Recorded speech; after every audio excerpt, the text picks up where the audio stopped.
Saya ko naman. Ha? Bumaba na siya. Saya ko naman. Maliligo daw kasi siya. Sabi ko, join ka na lang muna saglit. Kaya nag-join lang siya. Tinanong ko siya. Maliligaw si Yonel? Ha? Tinanong ko siya doon sa tanong mo kagabi. Salamat! Hindi pa na ako mubog. Ano? Ano? Tinanong ko siya doon sa tanong mo kagabi. Sabi ko, bakit di mo sinagot yung tanong ni Sir Jose sa'yo? Sabi niya, nahiya kasi ako. Tsaka, sinagot ko na yun. Tinanong mo na yun noon sa akin eh. Tinanong na nga yun sa kanya. Pag-usapan na namin yung mga tungkol doon. Kung nga sumagot. Yung nahiya siya. Diba, sabi ko sa'yo, sabi ko, bakit? Diba, naikwento ko na yun sa'yo, hindi, nakalimutan mo? Tinanong ko na yun sa kanya, bakit ako? Layo na agot na edad natin. Wala ka sinasabi sa akin yan, ha? Meron, nakalimutan mo lang. Ano yung sinabi ko? Tinanong ko yan ng ganun sa kanya, tapos sabi niya, sagutin mo na. Sabi niya ng ganun, magbo-birthday na daw siya. Kaya, magto-20 or 21 na siya, parang ganyan. Tapos sabi ko, kahit na bata ka pa din. Sabi ko, maghanap ka ng yung kaedad mo. Kasi ako, ang layo na ng agot ng edad natin. Baka hindi ako magustuhan ng parents mo. Sabi niya, nakita na daw yun nung parents niya yung video. Di ba nagre-record ako? At saka, hindi daw siya maghahanap. Ako daw yung gusto niya. Pero tapos naitanong ko pa nga sa kanya, sabi ko, di ba naliligaw sa akin si Nardito? Kasi parang magpinsan yata siya, parang sabi niya magpinsan sila. Sabi ko, tatampo sa'yo yan. In-block nga siya ni Nards eh. At saka sabi ko, nang dahil kay Nards, kaya lang kita talaga in-accept. Kasi siyang nakiusap na accept kita. Sabi naman niya, may intindihan naman daw yun. Okay. Parang ganyan. Tapos, basta mahaba yun eh. Nakapost nga yun. Ano mo araw, sasaya ko araw ngayon. Bakit? Pati ganito lang.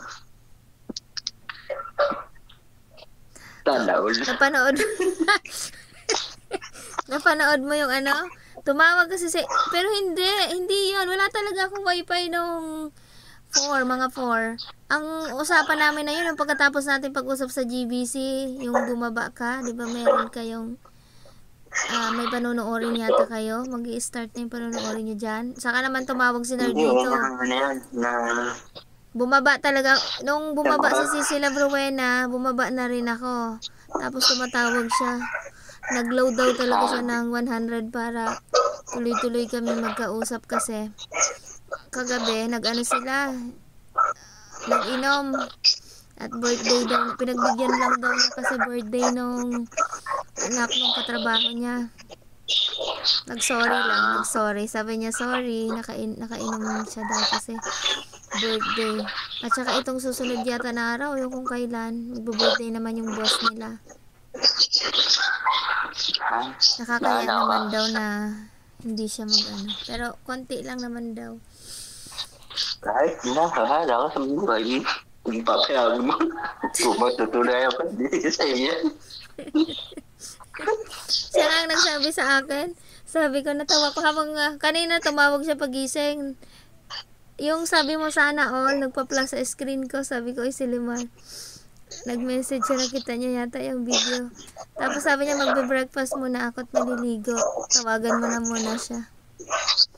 Tawagan na daw muna kita. Talaga naman ako pag... Kaso, tumawag naman si Ronel. Siya naman ang imbis na tawagan sana kita eh.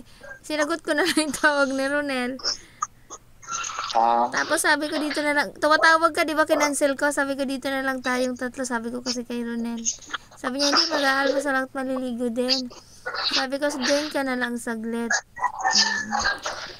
Okay. Nag-join siya saglit.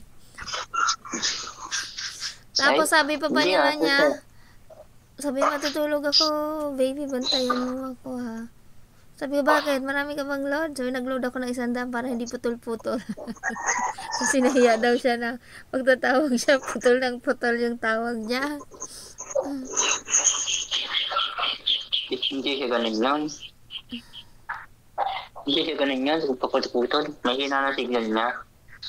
Kahit mag-load ka na 1,000 yan, so dalawang naman daan. Mahina talaga ang signal doon? Oo. Kaya maganap niya signal. Kahit magpalit pa ng 200, 300, o 5,000, mahina pa rin yan. Kaya maganap niya magandang signal.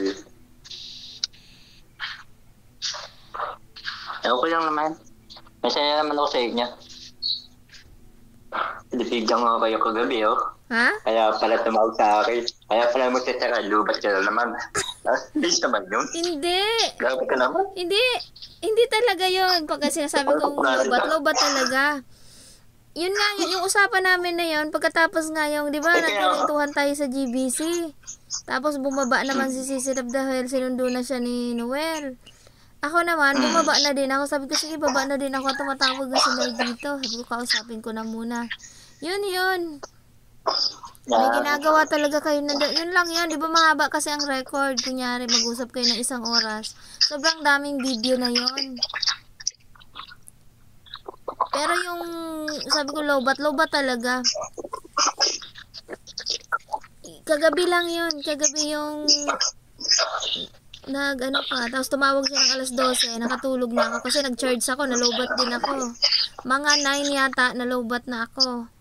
Sabi niya tatawag daw siya ulit pag nakapuno na ako. Nakatulog ako, nakatulog din siya. Alas 12 siya tumawag, tulog na ako. Kaya pagising ko ng umaga, wala na, yun lang yun, kagabi lang yun. Okay lang, mabawi yata siya eh. Sana all mabago. Ang bago man gilay ka na ba? Parang ba tayo, di mabago? Ano mabago? Ay, panoorin mo? Kung ano yung title lang yata tinignan mo, hindi mo pinanood. Kumakain kasi ako ng ng dalandan. Pinanood ka? Oo. Sabi mo, balik ka ba daw, matutulog siya. Dinalay mo pa. Oo. Akala ko hindi mo pinanood. Pagkatapos yun. Minsan kasi pamagat lang yun. Akala ko kung ano iniisip kong mabango. Kumakain kasi ako ng dalandan. Hindi ko mabango. Yun na yung pinamagat ko para medyo exciting naman yung title. Ano ko nagtatawag? Mabango number 1. Ano ko nagtatawag? Sasabihin ko, swerte mo naman pre? Bango pa ka? Kauna ka pa? Hindi ako pinansin, hindi ako sinat. Tinatanong ko kumusta siya. Hindi ako sinat. Tinatanong ko siya. Kailan? Kagabi. Hindi ako pinansin. Ay, tulog yun. Kagabi? Hindi, gising pa yan. Alas 12, alas 11. Sa gising pa yan. Alas 12 ako nakatulog. Kasi nga, medyo nakainom nga siya. Masakit ang ulo niya. Wala ako. Kung tinanong ko lang kumusta, hindi ako tinanong ko lahat yun. Ay, hindi ka na reply siguro kasi masakit ang ulo. Nagsusuka siya eh. Samantala, natawag sa iyo. Masarap ang ulo yun. Tanong mo. Ipanoorin mo kasi yung video. Kasama yun sa usapan namin. Hindi na. Huwag ka naman itwanag. Ano ko lang, tinanong ko lang, kumusta lang. Gusto ko talaga makausap siya. Sabihin mo nga, kung pwede sa kanya, kung pwede makausap siya. Sabihin ko, kaso papasok na yan eh.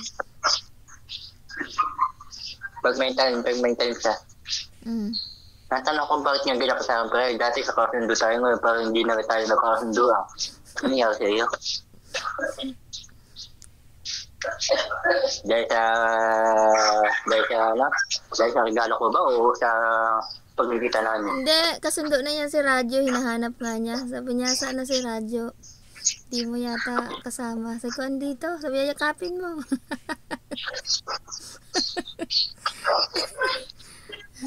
Hindi na siya, kaya nasanay na siya kay Radyo. Nahanap nga niya. Hindi lang may tatanong ko kung bakit. Dali ko ako sundo sa inyo kasi pag nagbago ka na sa akin wala akong ginagawa. Yata siya. Ay, may hiya. Bakit may hiya? Wala namang ginagawa. Bakit may hiya?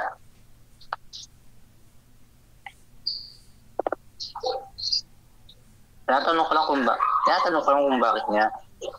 Ay, unang kita namin, kita sa video natin, nasensya natin nun. Ngayon, parang hindi na. Ano klase ka? Kung ayaw mo kausap sa akin, wala akong magagawa. Dahil mo, pupunta ako doon sa Pinilayan, December, sabi mo padala ka sa akin. Padala ba? Si Sean. May message si Sean. Nakita na rin niya yung aking mga po sa YouTube. Nice YouTube daw. Seems you. Sana all mababa. Number 1. Mandi ka number 1. Congratulations daw. Sabi ni Sean. Congratulations. Nagpa-plus sa screen ko yung kanyang message.